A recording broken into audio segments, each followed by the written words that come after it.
साबिन हाथुसाई पे थे, बुरु पे थे, हाथु कोचा कोचा पे थे, साबिन मुली तवजुकन सेक्रेटरी साबिन आगामी सिको और आप सभी दूर दराज क्षेत्रों से आए हुए सभी बंधुओं को मेरी तरफ से गीता कोड़ा की तरफ से एक जीवन पे जोहार।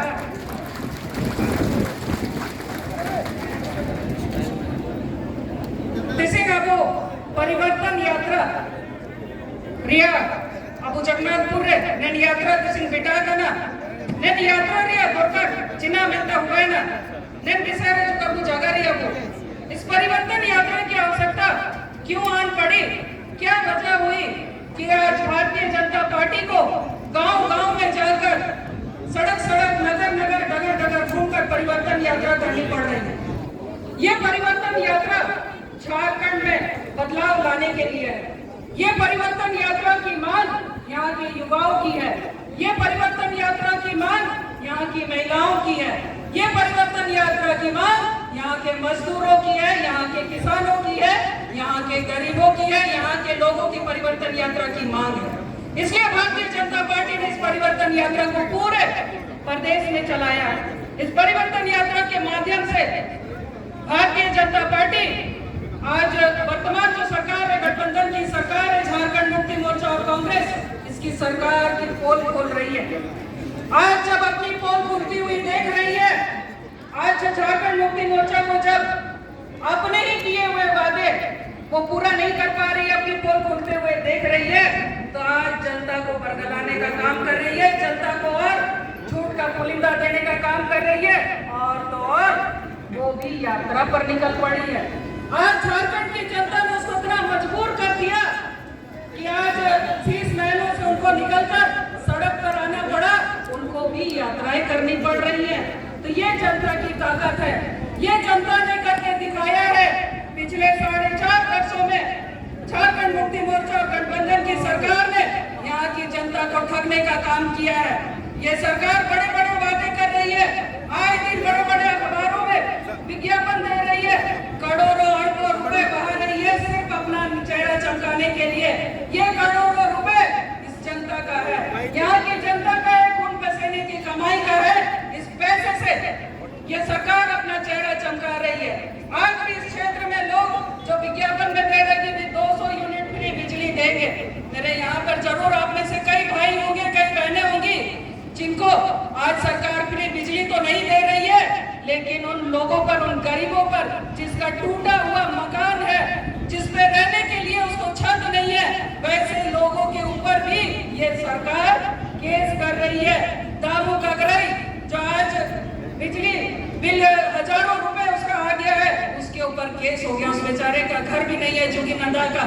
आज सत्यनारायण कोड़ा जिसके ऊपर 11,000 का बिजली बिल बकाया है, उसके ऊपर केस कर दिया है सरकार ने और अपना पूरा ढिढोरा पीट रही है कि हम 200 यूनिट फ्री बिजली दे रहे हैं। भाई किसको दे रहे हैं ये 200 यूनिट फ्री बिजली, किसको दे रहे हैं? ये जनता पूछ रही है, यहाँ की नागरिक पूछ रही है, झारखंड की जनता आपसे पूछ रही है। आज ये बात करते हैं, जल जंगल जमीन की बात करते हैं, लेकिन जल जंगल जमीन पर अगर किसी ने राज किया है तो वो झारखंड मुक्ति मोर्चा के नेता है।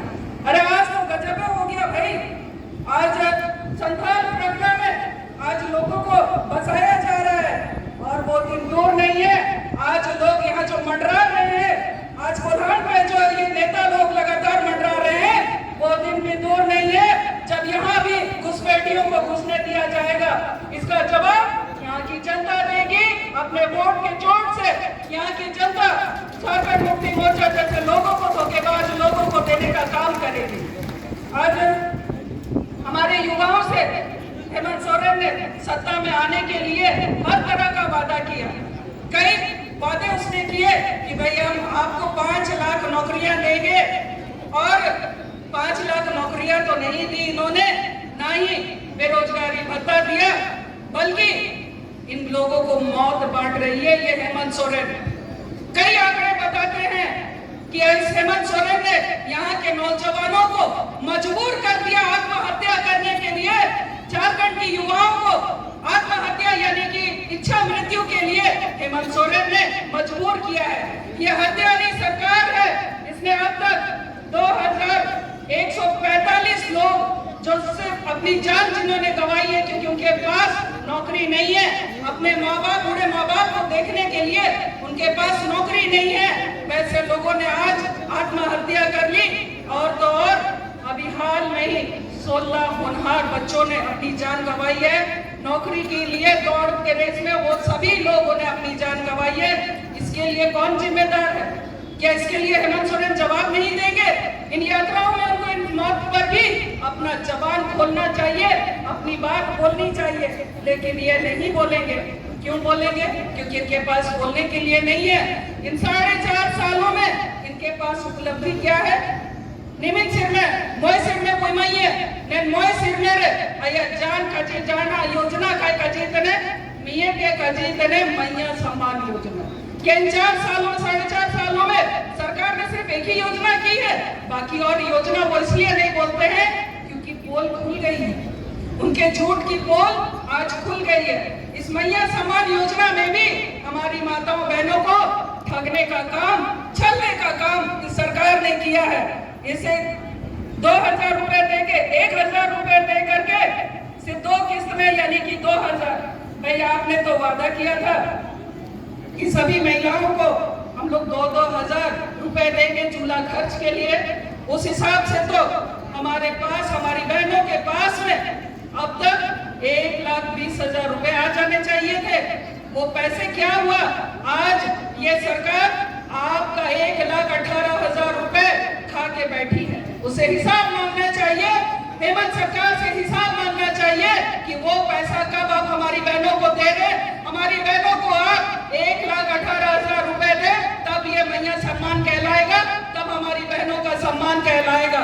आज कल ही यहाँ पर कई नेता घूम करके गए हैं, कई नेता लोग घूम के गए और बोल के गए कि भाई सरंडा तो बहुत खूबसूरत है, सरंडा के जंगल बहुत सुंदर है।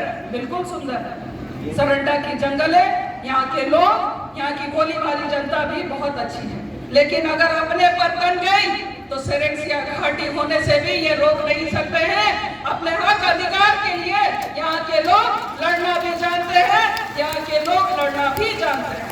ये सरकार को बताना चाहिए कि भाई आज आपने इतने बड़े बड़े वादे किए, उन वादों का क्या हुआ? आज जो कल घूमने आए थे उनमें से उन्हीं के जिलों में सबसे ज्यादा महिलाओं के ऊपर आपराधिक मामले हैं, सबसे ज्यादा महिलाओं के ऊपर अपराध हुआ है तो वो गिरिडीह है। गिरिडीह जिला में जहां से माननीय मुख्यमंत्री जी की धर्मपत्नी उस जिला से विधायक है, उनको बोलना चाहिए कि उनके गिरिडीह जिला में सबसे ज्यादा महिलाओं के ऊपर अपराध हुए हैं। रांची जिला में, गढ़वा जिला में सबसे ज्यादा महिलाओं के ऊपर अपराध हुए हैं। इस पर ये लोग एक शब्द नहीं बोलेंगे। आज हमारी बहनों बेटियों को कई टुकड़ों में काट कर फेंक दिया जाता है, हमारी बहनों को जिंदा जला दिया जाता है, लेकिन इनके मुंह से एक शब्द नहीं निकलता कि आप महिलाओं की सुरक्षा करेंगे, महिलाओं को हम लोग सुरक्षा प्रदान करेंगे। ये एक शब्द भी इनके मुंह से नहीं निकलता है। बोलना चाहिए इन लोगों को, लेकिन ये नहीं बोलेंगे क्योंकि ये झूठी सरकार है। और इस क्षेत्र में, क्योंकि ये वन क्षेत्र है, यहाँ के लोग वनों पर आश्रित है, वन क्षेत्रों में रहने वाले लोगों ने इस झारखंड सरकार के कहने पर पिछले साल वन पट्टा के लिए कई आवेदन दिए, कई गांव में जा करके ग्राम सभा हुआ वन पट्टा के लिए, लेकिन आज भी हजारों लंबित मामले हैं, एक भी वन पट्टा इस क्षेत्र के लोगों को नहीं दिया गया। जब यही बात गीता कोड़ा मंच से बोलती है हेमंत सोरेन को, यही बात गीता कोड़ा जब बोलती है सरकार को, तो ये सरकार विरोधी मुझे कहते हैं कि गीता कोड़ा बहुत ज्यादा बोलती है, इसे नहीं बोलने देना चाहिए, इसकी आवाज को बंद करो।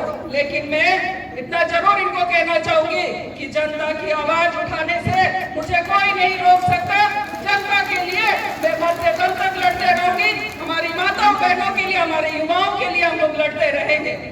आज यहाँ पर कई खदानें बंद हो गए, जब यही बात हम लोग बोलने जाते हैं तो मुख्यमंत्री के मुख से एक शब्द नहीं निकलता कि भाई 40 माइन से बंद है, मुख्यमंत्री जी जरा खुलवा दीजिए, लेकिन ये खुलवाएंगे नहीं।